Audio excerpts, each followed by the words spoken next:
L'hôtel du Pont est un ancien relais de poste posé en haut du village de Castelnau-Magnoac dans les Hautes-Pyrénées. Il y a un restaurant qui pendant plusieurs années a fait le bonheur de beaucoup de monde grâce à une cuisine de terroir et son fameux magret de canard. Au début des années 1970, on a Alice et Pierre Dupont qui ont racheté un corps de ferme un petit peu plus bas dans le village, juste à côté des terrains de rugby. C'est à cet endroit même que leur fils, Jean Dupont, épouse Marie-Pierre Gall qui habitait dans le village voisin. C'est comme ça que ça marchait à l'époque, petite dire. Le couple a un premier enfant février 1993, appelé Clément. 3 ans plus tard, naît un second garçon, le 15 novembre 1996, qui s'appellera Antoine.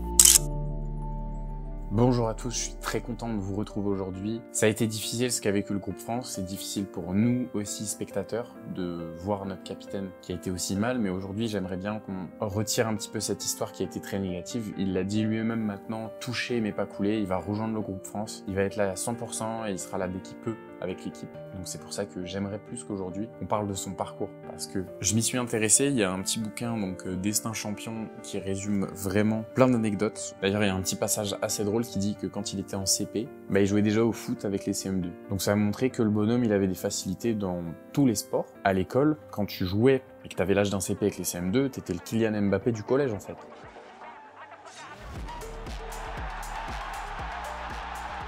Magnoac Football Club, c'était le nom de son premier club de rugby. Pourquoi Football Club? Parce que quand il a été créé, donc en 1908, on appelait encore la discipline football rugby. Les capacités de Antoine, elles ont été visibles très rapidement. Dès l'âge de 7-8 ans, c'était déjà une machine. Honnêtement, il passait tout le temps tout le monde, et ses coachs, limite, ils lui demandaient de faire des passes pour que ses coéquipiers puissent marquer à leur tour. Le rugby dans la famille Dupont, c'était une évidence. Déjà, il y avait son grand-père qui s'appelait Yves. Il avait repris la présidence du club Magnoac FC pour pouvoir sauver le club de la merde qui, à cette époque-là, était sur le point de disparaître. Et là, on est à peu près dans les années 1990. Un seul entraînement par semaine. Pour Antoine, je vous avoue que c'était pas suffisant. Donc déjà, premièrement, soit il faisait un extra, il faisait des passes juste à côté de l'hôtel-restaurant. Il s'entraînait à faire des passes tout le temps. Soit il allait jouer avec des amis, ils faisaient du 3v3 pendant qu'il y avait l'équipe senior qui jouait, et ils jouaient dans leur but, et ils se faisaient leur petit match. C'est ce qui est dit dans le livre. C'est pas sponsorisé. À cette époque-là, Antoine, il surclassait tout le monde dans la façon de jouer, dans sa détermination. Et en plus de ça, il évoluait au poste de numéro 10. Même s'il avait un petit gabarit, il se faufilait partout, il arrivait à trouver des intervalles, faire des passes. À 14 ans, donc, Antoine, il arrivait devant ses parents et il leur a dit « Je veux devenir rugbyman professionnel ».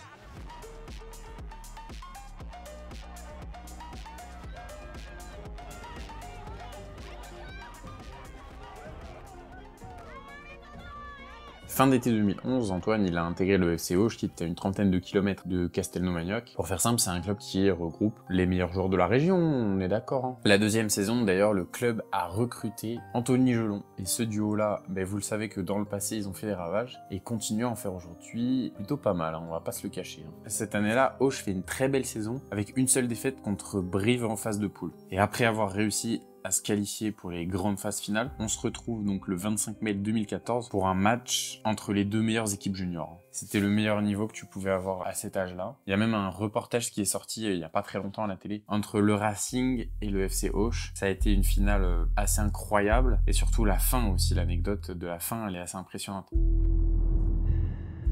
En première période, ça a été très serré, déjà les deux équipes. Elles se valaient largement, mais c'est seulement à partir de la 30e minute que les choses elles bougent. Antoine y réussit à s'échapper et carrément à transpercer la défense. Comme à son habitude, il fait une passe à son ailier et il y a un essai. Le Racing, vous inquiétez pas qu'ils étaient là, ils ont répondu par la force et ils ont même marqué un drop pour ajouter ça, ce qui fait qu'ils passent devant, ils prennent la tête. Et il y avait 10-7 à ce moment-là. C'était vraiment du 50-50, tout le monde se renvoyait la balle. La dernière action, le Racing mène 23-18 et je vous avoue que leur adversaire, il lance une dernière offensive. Évidemment, Antoine, il enclenche l'action, il arrive à transpercer la défense, à passer plusieurs joueurs jusqu'à se retrouver à 5 mètres de la ligne. Il est prêt à faire la passe à un coéquipier qui est juste à côté de lui et qui est en position idéale pour marquer. L'essai qui devrait être l'essai de la victoire, et finalement non, ce ballon il sort en touche. Le joueur a été plaqué sans ballon par un Parisien. Et sur cette action-là, malheureusement, c'était déjà la fin du match. Et le pire dans l'anecdote, c'est qu'on ne saura jamais parce que cette partie-là, elle n'a pas été filmée.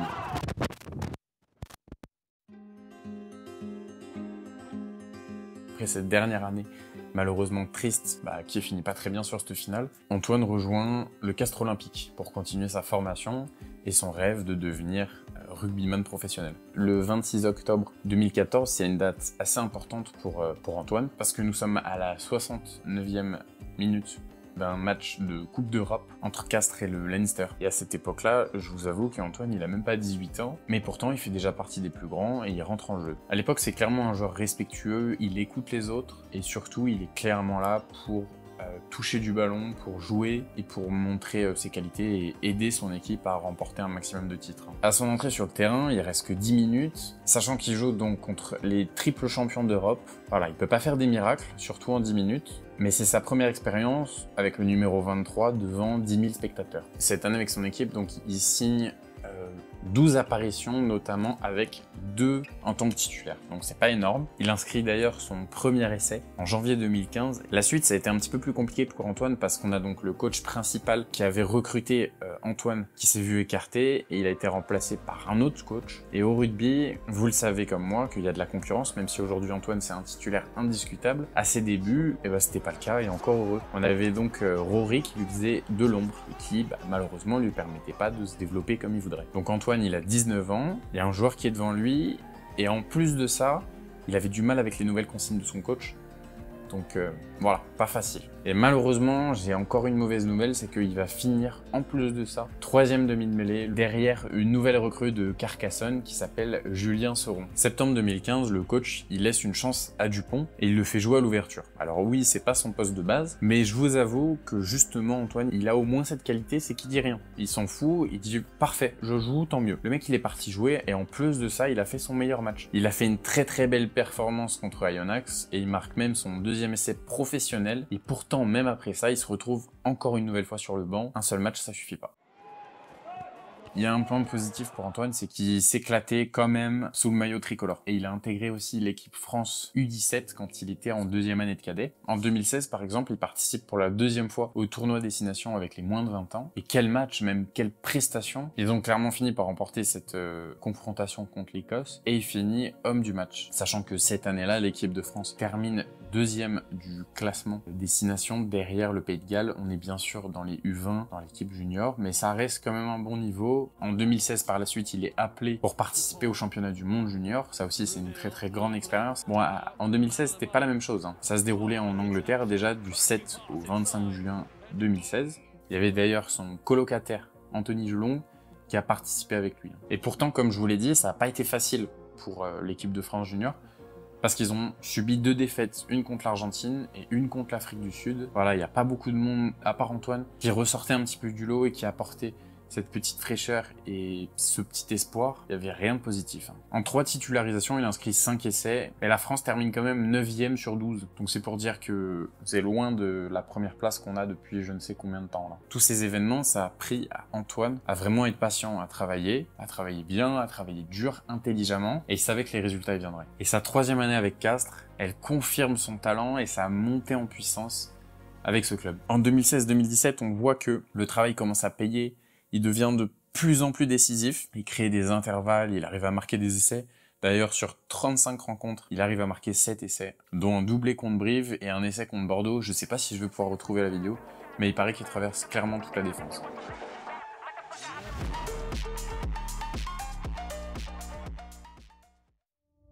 Il y a des joueurs qui sont à ma place, ils ont plus d'expérience que moi, donc je pense qu'ils sont plus à même d'y être. Et donc quand ça sera mon tour, je serai appelé, mais pour le moment, je sais pas d'actualité.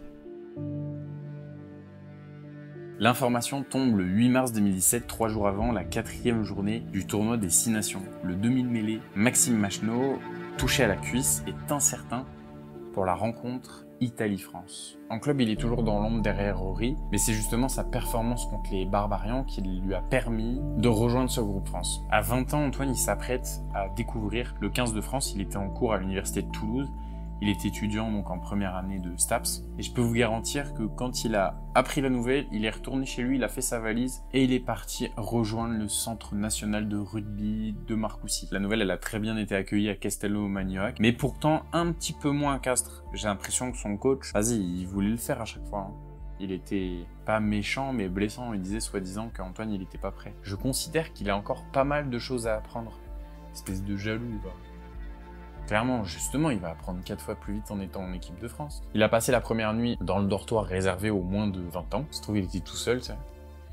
Mais de toute façon, le lendemain, ça a été très vite réglé parce que le forfait de Machenaud, il a été confirmé. Et Antoine Dupont devient la doublure de Baptiste Serin pour ce tournoi Destination. On raconte qu'il a passé une petite heure 45 minutes avec l'entraîneur des arrières pour revoir le lancement de jeu. Alors ça c'est quand même assez drôle hein, parce que je pense qu'on peut voir juste comme ça l'évolution du groupe France parce que je pense que ça arriverait jamais. Hein. Là en Coupe du Monde, ils savent tout, enfin je veux dire il y a 5 joueurs par poste qui sont prêts à rejoindre le groupe France. En tout cas Antoine il a pas le temps de se poser beaucoup de questions parce qu'il se retrouve à Rome devant plus de 50 000 personnes à jouer un match France-Italie. Il rentre à la 73e minute et il a pu clairement profiter de son premier match parce que la France pour le moment elle gagnait, il a gagné son match tranquillement, il a pu profiter de sa première sélection, c'était un pur bonheur. Et c'est le prochain match qui a été par contre un petit peu plus compliqué, France-Pays de Galles. Antoine y rentre à la 73e minute, la France est menée de 5 points. Juste avant de rentrer, Antoine dans sa tête, son objectif, il était clair, c'était de marquer, il voulait gagner ce match. Les Gallois ils restent solidement en place, tout près de leur ligne d'en but. Les phases de jeu s'enchaînent, Antoine il a un premier coup à jouer sur l'extérieur mais il se ravise, pourquoi ? Pas question de perdre la balle. Sur l'opportunité suivante, cette fois, il prend ses responsabilités. Je vous rappelle que dans ce match, on se rapproche des 20 minutes de jeu supplémentaires. Nouvelle mêlée à 5 mètres de la ligne d'en but des Gallois. Il récupère le ballon, s'infiltre, fin de passe, raffut. Antoine, il pense qu'il a fait le plus dur, mais il se fait rattraper Trébuche à 1 mètre de la ligne. Il était si proche, il était super proche. Sauf que l'action, elle n'est pas terminée. Il y a un regroupement énorme et la France prépare une nouvelle offensive. Les avants jettent leur dernière force dans la bataille et envoient Damien Chouli derrière la ligne d'en but. L'essai est validé. Ce match, il est fou. Antoine, il a impressionné le staff de l'équipe de France par sa manière de dynamiser le jeu et puis sa manière, son sang-froid. Son sang-froid dans des moments qui sont très critiques avec une pression énorme où une petite faute, ça pourrait coûter le match.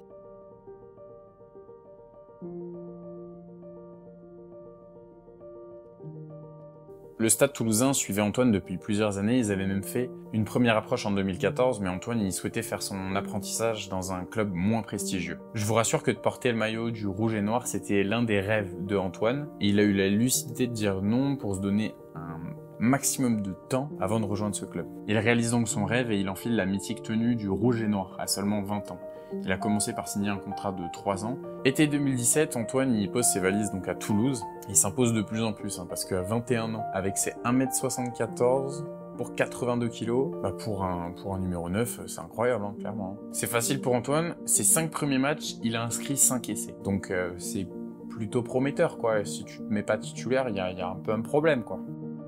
Avec l'équipe de France, le 11 novembre 2017, il décroche sa première titularisation contre en plus la Nouvelle-Zélande, messieurs dames. Et surtout que ce match-là, j'en ai parlé du point de vue de plusieurs joueurs, mais j'en ai pas parlé du point de vue de Antoine Dupont qui a été élu homme du match avec 4 franchissements, 7 joueurs effacés et 90 mètres parcourus avec la balle. Ah, le petit Antoine, il adore le ballon, c'est pas du mytho. Hein. Malgré ses performances, il se retrouve remplaçant contre l'Irlande lors du tournoi Destination 2018. Le 3 février, on a Maxime Machenaud qui est titularisé à la mêlée par le nouveau sélectionneur Jacques Brunel. Antoine, il est rentré uniquement le dernier quart d'heure, mais en vrai, il lui a suffi juste de 5 minutes pour être à l'origine du seul essai de la partie. Sur une touche rapide, il élimine le premier adversaire et sert Teddy Thomas le long de la touche qui passe en revue toute la défense adverse pour redonner l'avantage aux Bleus. 4 minutes plus tard, le demi de mêlée, il est encore là.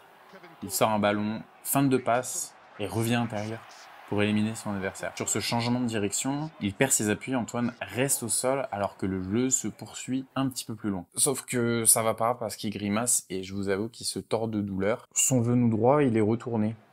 Et le verdict, il est pas fou, hein. Rupture des ligaments croisés antérieurs.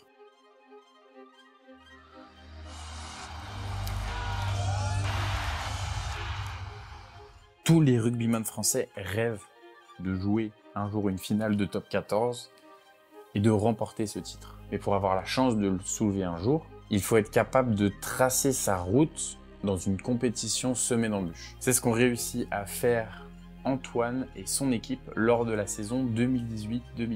Avant ça, Antoine, il a dû soigner sa blessure, hein, et je vous avoue qu'il faut être très patient, parce que quand t'as 20 ans et que tu joues pas au rugby pendant 8 mois, c'est un peu long. Il l'a dit lui-même, hein, ça a été une période compliquée, surtout quand t'es stoppé en pleine ascension. Le sport de haut niveau, ça clairement, ça blague pas. Hein. On peut t'oublier très très vite, mais vous inquiétez pas, on n'oublie pas Antoine Dupont. Parce que je vous rassure qu'après avoir joué quelques minutes en championnat et en Coupe d'Europe, le demi de mêlée de 21 ans, il a retrouvé sa place de titulaire très rapidement.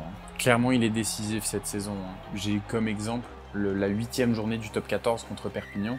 Toulouse est mené 11-10 à la pause. En deuxième période, Antoine il prend clairement les choses en main, il transperce en plein cœur la défense perpignanaise et aplatit à nouveau dans leur but catalan. Le plus beau reste à venir à la 75e minute. Antoine il est servi le long de la ligne et échappe à 4 adversaires pour aller inscrire son 3e essai. Toulouse s'impose 36-18.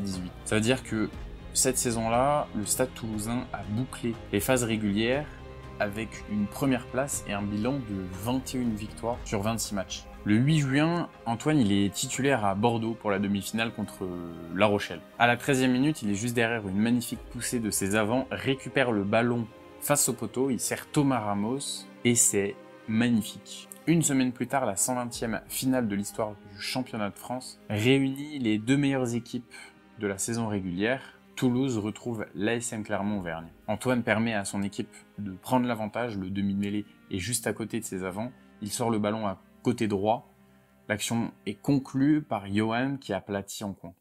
Toulouse montre un beau jeu et une belle défense collective et résiste à la dernière offensive pour défendre leur maigre avantage 24-18. Toulouse remporte son 20e titre et Antoine tient son premier sacre à seulement 22 ans. Pour continuer rapidement sur Antoine, il a été sacré meilleur joueur du monde, il a été sacré comme le meilleur joueur destination à plusieurs reprises, a remporté le bouclier de Brennus, la Champions Cup et le tournoi destination.